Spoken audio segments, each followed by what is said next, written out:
Assalamualaikum warahmatullahi wabarakatuh. Yang terhormat Dr. Umi Kulsum M.Hum selaku Kepala Balai Bahasa Provinsi Jawa Timur. Yang kami hormati para staf Balai Bahasa Provinsi Jawa Timur serta hadirin dan teman-teman yang saya banggakan. Puji syukur kehadiran Allah Subhanahu wa Ta'ala yang telah memberikan rahmat dan hidayahnya kepada kita semua, sehingga kita dapat bertatap maya dalam keadaan sehat walafiat.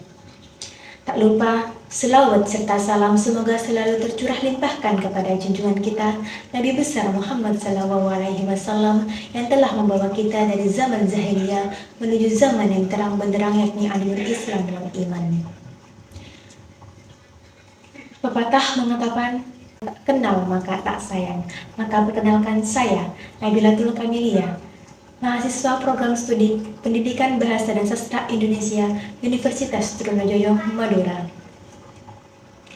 Terima kasih saya sampaikan kepada tamu kehormatan, hadirin, serta teman-teman yang telah menyempatkan waktunya untuk bertatap maya melalui video ini. Terima kasih juga saya sampaikan kepada tamu kehormatan, hadirin, serta teman-teman yang telah memberikan saya kesempatan untuk menyampaikan pidato singkat bertema sosial dengan judul Generasi Muda Terus Bangga Berbahasa Indonesia. Ada yang mengatakan bahasa merupakan identitas suatu bangsa. Pramudia Anantatur juga pernah mengemukakan bahwa tanpa mempelajari bahasa sendiri, seseorang tidak akan pernah mengenal bangsanya sendiri. Hadirin yang saya hormati, apa itu bahasa? Tentunya kata tersebut tidak asing terdengar di telinga kita. Seperti yang kita ketahui, kita terlahir sebagai makhluk sosial dengan beragam macam kebutuhan yang harus dipenuhi. Salah satunya yakni adalah kebutuhan untuk menyampaikan pesan atau informasi terhadap pihak lain. Untuk menyampaikan informasi atau pesan tersebut, maka perlu kita melaksanakan komunikasi. Komunikasi menjadikan bahasa sebagai alat atau media dalam penyampaian pesan ataupun informasi kepada pihak lain. Dan alangkah baiknya dalam berkomunikasi kita menggunakan bahasa yang dapat dimengerti antar sesama.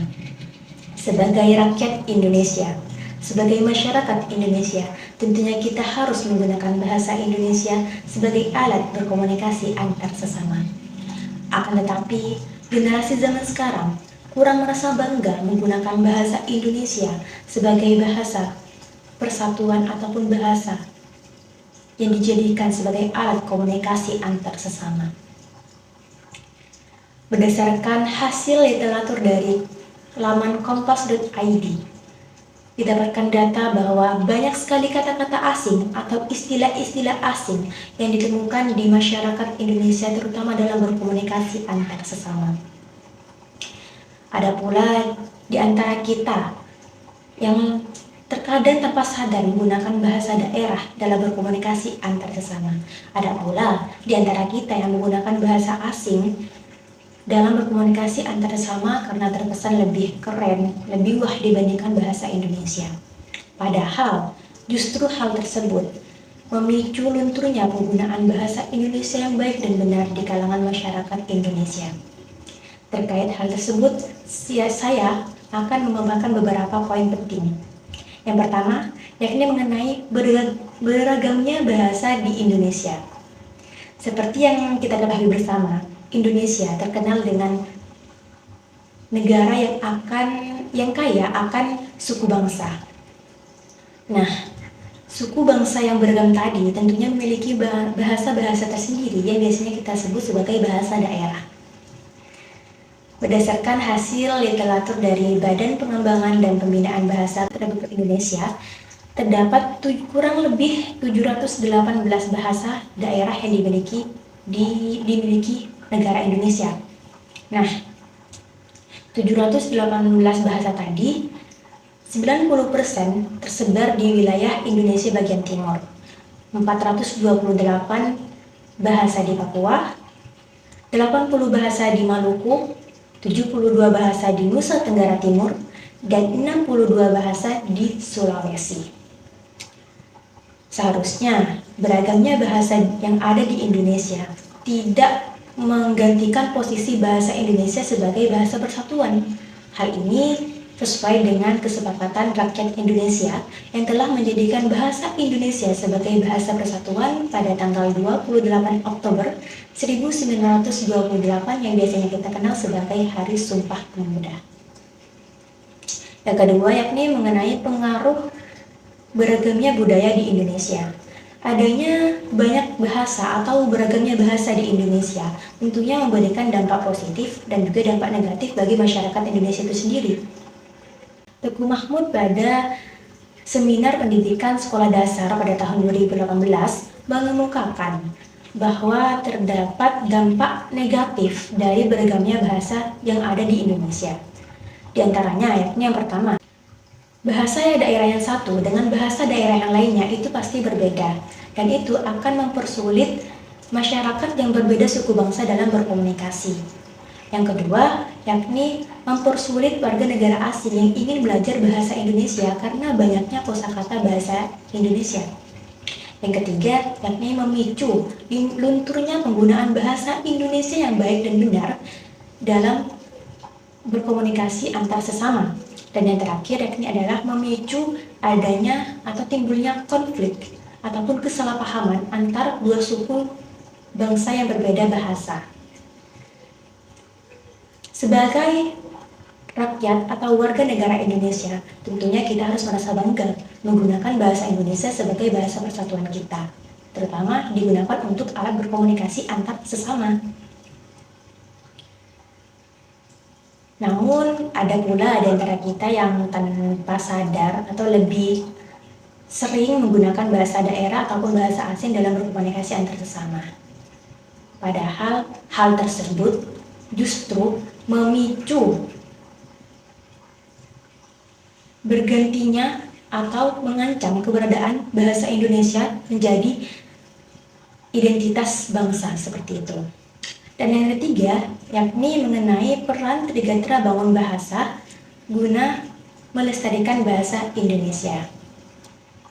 Dari banyaknya bahasa yang dimiliki oleh Indonesia ataupun bahasa yang masuk ke dalam ke Indonesia ini, membuat pemerintah merumuskan rumusan Trigatera Bangun Bahasa sebagai upaya guna melestarikan bahasa yang ada di Indonesia.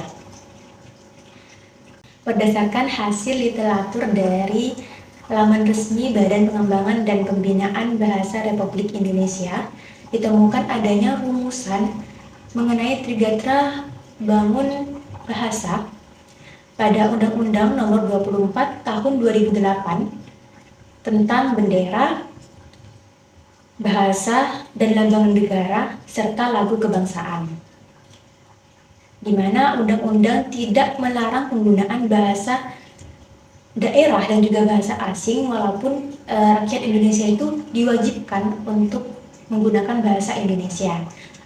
Misalnya saja pada pasal 35 mengenai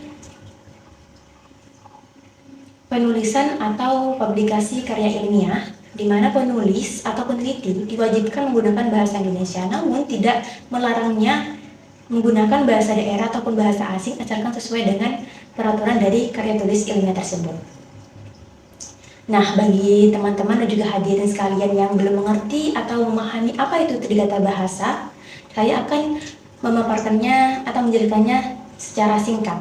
Nah, Trigatera Bangun Bahasa ini merupakan rumusan mengenai mengutamakan bahasa Indonesia, melestarikan bahasa daerah, dan juga menguasai bahasa asing, di mana Trigatera Bangun Bahasa ini dijadikan upaya untuk melestarikan bahasa yang ada di Indonesia.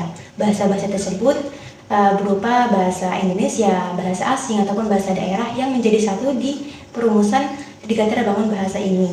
Karena ketiga bahasa tersebut memiliki kedudukan masing-masing di Indonesia ini. Entah itu baik bahasa Indonesia sendiri, bahasa daerah, ataupun bahasa asing. Berdasarkan apa yang saya sampaikan sebelumnya, dapat disimpulkan yang pertama, Indonesia memiliki beragam bahasa daerah yang kurang lebih jumlahnya 718 bahasa. Yang kedua, yakni dari beragamnya bahasa yang dimiliki oleh Indonesia, memberikan dampak positif dan juga dampak negatif. Salah satu dampak negatifnya yakni memicu lunturnya penggunaan bahasa Indonesia yang baik dan benar dalam komunikasi di kalangan masyarakat Indonesia itu sendiri. Dan yang terakhir yakni adanya peran Trigati Bangun Bahasa sebagai upaya melestarikan bahasa Indonesia.